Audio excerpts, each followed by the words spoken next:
एरियामा पनि मकै बारीमा पनि लाग्छ यस्तो चाहिँ एक भाग यस्तो घाम छ चराइ पनि यिनीहरूको के यो अस्ति ल्याएको त बाख्रा बोका लाग्नु कि लागेको छैन यो बाख्रा यो लाम्का के लाग्छ होइन त्यो घरमा बोका भएपछि थाहा हुँदैन होइन बोकै खोजेको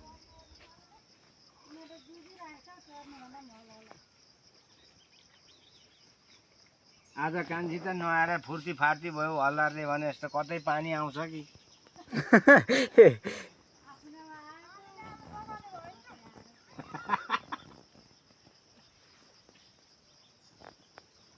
आज टकझक हो फुर्ती फार्ती भयो यार गर्दै हल्लार पनि गाँथ्यो नुहाएर जुके पानी त्यहाँ कसैले उता जान्थ्यो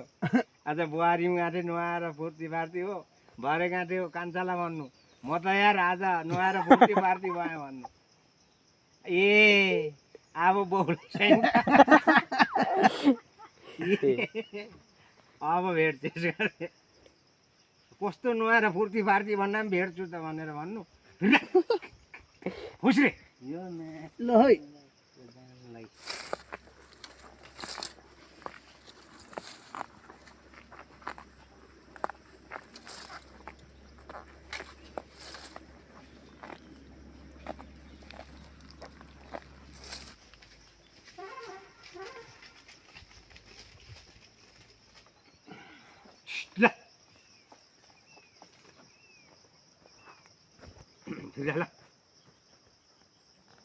अब पाखा रेखामा नचरा भन्नु पनि शर्मा बस्यो पाखा त पुरै चिल्लो भयो अब त हाम्रो तल खेत पुरा घाँस झ्याम झ्याम बाप हो हेर्दा पनि लोभ लाग्दो रहेछ र मान्छेलाई घाँस तन्न छ के लोभ गर्छ नचरा हो नचरा हो अब एक दुई दिन हिँड्दाखेरि त घाँस झराप झराप मर्नु थाल्यो मगेको त यो कति भइसक्यो अब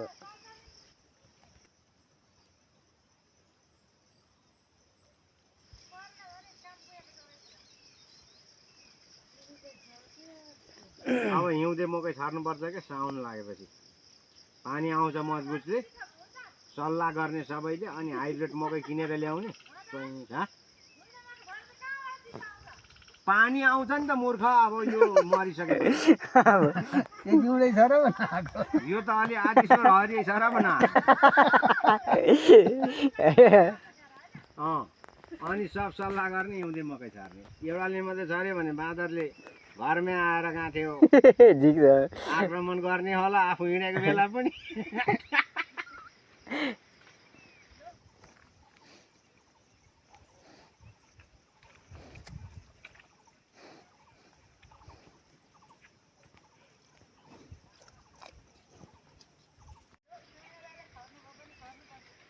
बुहारीमी किरियाले मिल्काइदिन्छु आएको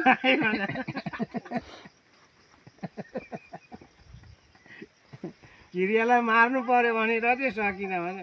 ए हान्न सकिनस् जानलाई मुभा फक्कै नाकामा दिएर लडाउँथ्यो भने तपाईँको सकिन्छ होला कोही भुच्चुक भुच्चुकमा कोही मकै घोगो नसमातेसम्म त मान्छे त उडा बल्ल अलिकति एउटा घोगो कहाँबाट लडिरहेको रहेछ बल्ल गयो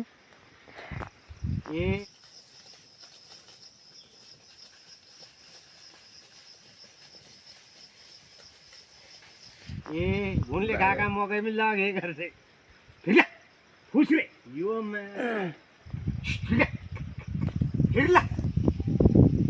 कान सुन्दैन रहेछ त घरिघरि लुकेले जस्तो हानिदिन्छ गम्पाको तल छ कि लुकेको बाख्रा माथि माथि नै छ होला गोरी चाहिँ तल छ कि पहाडी चाहिँ माथि नै छ पहाडी चाहिँ माथि नै छ राम्रै ल्याएको छ सानै खै ठिकै छ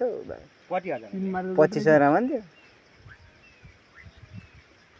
यत्रोवटा छ क्या 6-7 महिनाको भन्थ्यो अरे कि 8 महिना भन्थ्यो अरे 25,000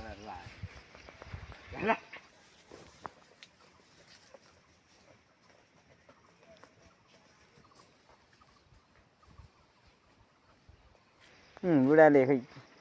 गफ गरे 25,000 मा त ठुलो पाउँछ त बाबैले पत्ता लगाइहाल्नुहुन्छ अलिक 25,000 मा लापछि मासु जस्तै खसी कटाइ नभए मुरी पाइ जार्नुको नसुवाल्ने भेटाइहाल्यो त्यो सानो छ कति 7 महिनाको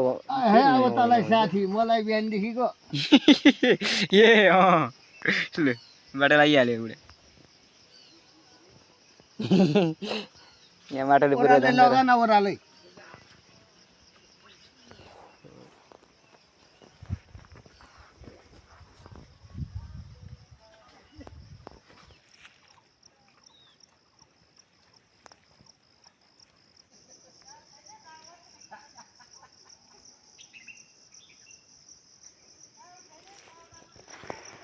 यसो रापाले मकै त मारि नै सक्यो अब मकै त मारिसक्यो अब यस्तो गति भइया के गर्नु मकै यति बेला पानी परेको नि कि ब्रोलो भएर ठुलुलु भएर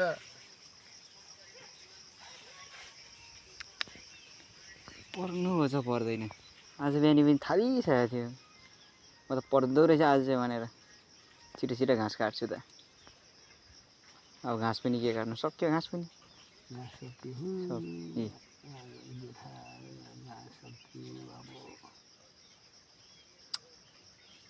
चैतमा पानी झरी लागेको त जम्मै पुराना घाँसहरू पनि हरियो फर्केर त्यही त त्यही अघि हजुर असार जस्तो घाँस काट्यो साउन भरु जस्तो आउको लाग्ने